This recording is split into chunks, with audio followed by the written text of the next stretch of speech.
साल जिन बच्चों को नीट का पेपर देना है वो तो पहले से ही थोड़ा परेशान थे ये सोच के कि एम्स और जिपमर भी मर्ज हो गया नीट के पेपर के साथ। पता नहीं पेपर कितना टफ आएगा। अब ऊपर से कोरोना की वजह से पेपर इतना पोस्टपोन हो गया तो पता नहीं पेपर का क्या लेवल सेट कर देंगे। कुछ बच्चे ऐसे भी होंगे जो कि एनटीए की अभ्यास ऐप से प्रैक्टिस कर रहे होंगे मॉक पेपर्स की, और उनका स्कोर बहुत अच्छा नहीं आ रहा होगा तो उन्हें सेल्फ डाउट हो रहा होगा हमारा होगा या नहीं होगा। और कुछ बच्चे ऐसे भी होंगे जो सिर्फ ये सोच रहे होंगे कि अब कैसे प्रिपेयर करें कि जो लास्ट 1 मंथ बचा है हमारे पेपर में, ठीक है, अगर सितंबर में पेपर है तो सिर्फ 1 महीना बचा है आपके पास, तो अब क्या है बेस्ट प्रिपरेशन स्ट्रैटेजी नीट को क्रैक करने के लिए। तो आज की वीडियो आपको इन सब सवालों का जवाब दे देगी। Hello everyone, welcome to my channel Bioworld BG, जहां हम बात करते हैं साइंस के बारे में। और आज की वीडियो का पहला सवाल है, क्या नीट 2020 काफी टफ होगा? क्योंकि इसमें एम्स और जिपमर मर्ज हुए हैं, इसका मतलब ये नहीं है नीट का पैटर्न बदल गया। पैटर्न वही सेम है, पर आप लोग सोच रहे हो कि क्वेश्चन का लेवल क्या इतना हाई होगा कि हम ना कर पाए। तो ऐसा कुछ भी नहीं होगा, आपको घबराने की कोई जरूरत नहीं है, क्योंकि जो एनटीए के डायरेक्टर जनरल हैं उन्होंने खुद कहा है कि नीट पेपर का लेवल सेम होगा प्रीवियस पेपर्स जितना। फिर जो बच्चे सोच रहे हैं कि कोरोना की वजह से डेट आगे बढ़ती जा रही है इसलिए गंदा पेपर सेट कर देंगे, तो उनको घबराने की जरूरत नहीं है। क्यों? क्योंकि पेपर तो सेम मिलेगा जो मई में मिलता। पेपर डिले हो रहा है पर इसका मतलब ये नहीं पेपर बैठ के चेंज कर रहे हैं वो लोग। आपको वही सेम क्वेश्चन पेपर मिलेगा जो मई में मिलने वाला था। पर पता है फर्क क्या हो गया? नीट क्या है? ऐसा पेपर है जहां पे कट ऑफ कैसे निकलती है, रैंकिंग के बेसिस पे है सब कुछ, ठीक है। आपको और लोगों से कॉम्पीट करना है, तो उसमें क्या होगा अब अलग ये हो गया कि जो बच्चे पहले मई में पेपर देते, सपोज करो उसकी 50% प्रिपरेशन है, अब सितंबर में पेपर दे रहे हैं तो उसकी प्रिपरेशन बढ़ गई, हो सकता है 80% हो गई। और आपने अगर उस तरह से अपनी प्रिपरेशन को आगे नहीं बढ़ाया तो आपको दिक्कत हो सकती है, क्योंकि यहाँ पे परसेंटाइल की बात है, आप कितने लोगों से बेटर करते हो वो बात है। तो हो सकता है इससे कट ऑफ बढ़ जाए, क्योंकि बच्चों की प्रिपरेशन और बेटर होती जा रही है जैसे टाइम बढ़ रहा है। पर इसका मतलब ये नहीं है कि पेपर को टफ कर दिया जाएगा। हाँ, ये जरूर हो सकता है कि पहले की तरह से एनसीईआरटी से जो क्वेश्चंस आते थे ना वो डीप लेवल हो जाएं, थोड़े से deep level in the sense है एनसीईआरटी से ही, पर क्वेश्चन फ्रेम ऐसे किया है कि आपको दिमाग लगाना पड़ रहा है। आपके कॉन्सेप्ट बहुत बहुत अच्छे से क्लियर होने चाहिए, तभी आपके वो क्वेश्चन सॉल्व होंगे। तो अभी आगे वीडियो में मैं एक एग्जांपल भी दूंगी जिससे आप क्लियरली देख सकते हो कि आपकी एनसीईआरटी पे कितनी पकड़ है। अब बात करते हैं अभ्यास ऐप में जो मॉक पेपर है उनकी। तो उसकी प्रैक्टिस आप सबको करनी है, सबके लिए जरूरी है, क्योंकि हमें पता है एनटीए को ही पेपर सेट करना है। तो ऑब्वियसली जो सैंपल पेपर्स वो प्रोवाइड कर रही है आपको वो जरूर सॉल्व करके जाने हैं।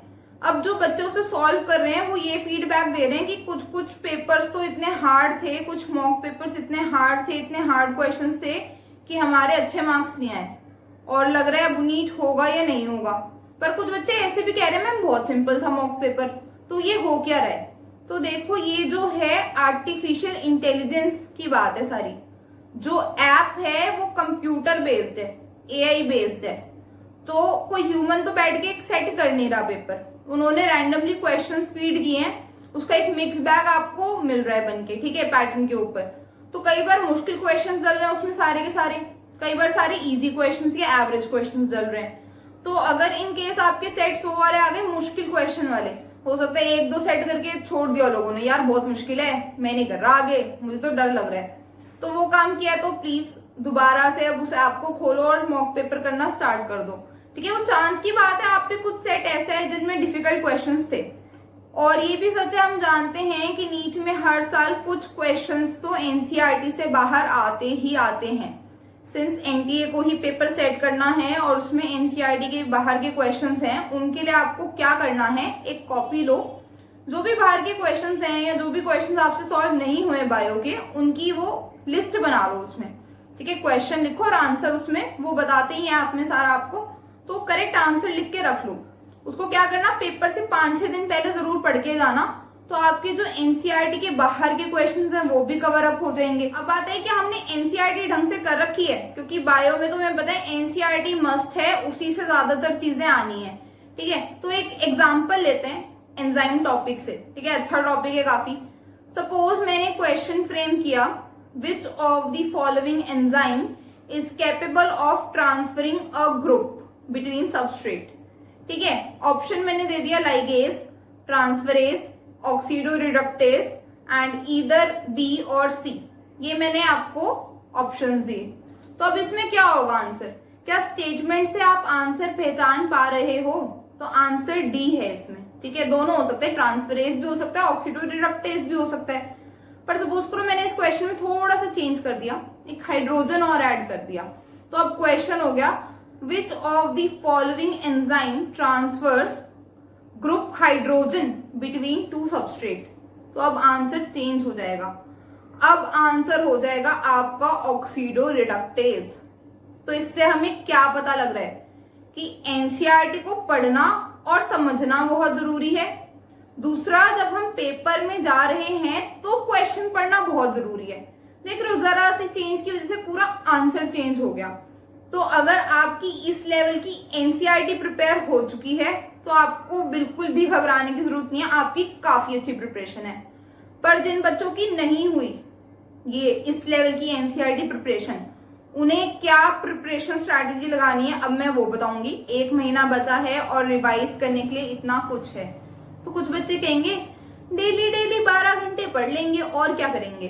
तो हर बच्चा तो नहीं कर सकता यार कि रोज रोज 12 घंटे पढ़ ले। तो वो बच्चे क्या करें, तुम ना आउटपुट 12 घंटे वाला निकालो पर पढ़ो सिर्फ 6 घंटे।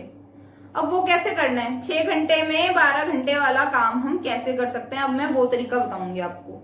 तो आपको 6 घंटे लगातार नहीं पढ़ना, उसको डिवाइड करना, 2 घंटे सुबह, 2 घंटे दिन में और 2 घंटे शाम में। ठीक है, डे में 2-2 घंटे डिवाइड कर लो जैसे तुम्हें अच्छा लगे। फिर करना क्या है, वो 2 घंटे में आपको फील होनी चाहिए अर्जेंसी। अर्जेंसी कैसे, जैसे वो पेपर से, फाइनल पेपर से 1 दिन पहले फील होती है ना कि 1 दिन में बैठ के 10 चैप्टर कर देते हैं फिर तो अच्छे से। यानी दिमाग हमारा शार्प तो है, काबिलियत तो हम में है, हम कर सकते हैं पर बस कर नहीं रहे। तो वो जो 2 घंटे दोगे ना वो फोकस्ड होने चाहिए बिल्कुल, कि उस समय सिर्फ किताब पे ध्यान है। ठीक है, चाहे घड़ी पहन के बैठ जाओ, अच्छा 2 घंटे दे रहा हूं मैं, फोन मत रखना उस समय अपने आसपास, बिल्कुल नहीं। जैसे सपोज एग्जाम हॉल में माहौल होता है ना, फोन नहीं, कोई डिस्टर्बेंस नहीं, कहीं नहीं जाना, अपने वॉशरूम वगैरह जाके खा पी के बैठे हो आराम से रिलैक्स करके, ये कोई चीज है ही नहीं जो तुम्हें डिस्ट्रैक्ट कर सके।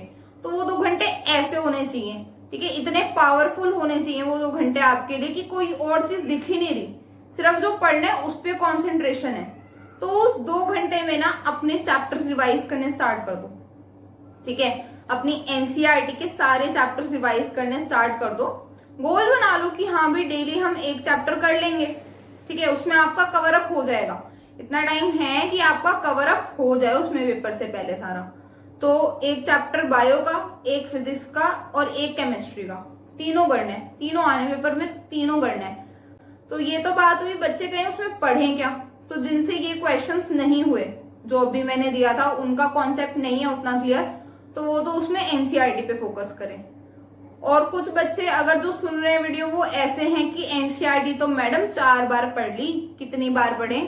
क्योंकि होता है यार, इंसान की बेसिक साइकोलॉजी है कि एक ही चीज आप सेम बार बार रिपीट करते हो तो मन ऊबने लग जाता है। तो जिनको एनसीईआरटी अच्छे से प्रिपेयर है, इन केस कोई वीक सेक्शंस हैं तो वो उसको रिवाइज करें, वो अपने 6 घंटे वाले आवर्स में। या बेस्ट है कि जितने पेपर्स हो सकते हैं वो 2-2 घंटे में उन्हें प्रैक्टिस करें। और कुछ चीजें उनके लिए भी ऐसी होगी जो उन्होंने नहीं पढ़ी होगी, क्योंकि एनसीईआरटी के बाहर के क्वेश्चन उसमें हैं। तो जो आप लिस्ट बना रहे हो ना उसको रिवाइज करो, डेली रिवाइज करो। डेली रिवाइज करोगे तो आपके दिमाग में इतने अच्छे से बैठ जाएगी कि आपको पेपर में आती होगी जब वो होगी आएगी। ठीक है, उससे क्या फायदा होगा, एक एक्स्ट्रा एज मिल जाएगी आप लोगों को। क्यों, यहाँ तो वही है ना कि 1-1 मार्क्स से फर्क पड़ रहा है यार। तो अगर तुमको कुछ एक्स्ट्रा आता है तो तुम्हारे चांसेस बढ़ जाएंगे बेटर स्कोर करने के। जो बाकी लोग हैं वो अगर एनसीईआरटी अच्छे से कर लेंगे, ठीक है भाई, जिनकी एनसीईआरटी नहीं हुई वो एक्स्ट्रा के पीछे ज्यादा ना भागे। उन्हें तो यही करना है, पेपर से बस 5-6 दिन पहले वो एक्स्ट्रा वाली कॉपी बनानी जरूर है और तब प्रैक्टिस करनी है, तब पढ़नी है। पर अदरवाइज वो ना भागे। ठीक है, एनसीईआरटी सबसे मस्ट है बायो के अंदर। तो जो एनसीईआरटी भी कर लोगे ना तो एक अच्छा गवर्नमेंट कॉलेज तुम्हें मिल जाएगा। सच लाइफ का पता क्या है, अगर तुम्हें कॉलेज मिल गया ना तो पढ़ाई तो है पर साथ में ऐश बहुत है। तो मेन गोल होना चाहिए कि एक अच्छे कॉलेज में हमें एडमिशन लेना है, क्योंकि सच में लाइफ बहुत अच्छी हो जाती है उसके बाद। तो उस चीज के लिए फोकस करना, ये चीज को दिमाग में रखना कि हाँ भाई ऐश भी आने वाली है, पढ़ाई के साथ ऐश भी अच्छी खासी आ जाएगी अगर कॉलेज हमें मिल गया। तो इस गोल को माइंड में लेके चलोगे ना तो अच्छा ही करोगे। और सेल्फ डाउट मत करना। अगर कोई प्रॉब्लम हो रही है अभी भी नीट को लेके, कोई चिंता हो रही है कैसे करना है क्या करना है, तो आप कमेंट सेक्शन में बता सकते हो। मेरे अदर सोशल मीडिया हैंडल्स पे मुझे कांटेक्ट कर सकते हो। And thank you guys for watching this video. अगर आपको आज की वीडियो का मैसेज अच्छा लगा हो, समझ आया हो, तो उसको लाइक करना, शेयर करना, मेरे चैनल को सब्सक्राइब करना। And we will meet again in some another video. Till then, adios.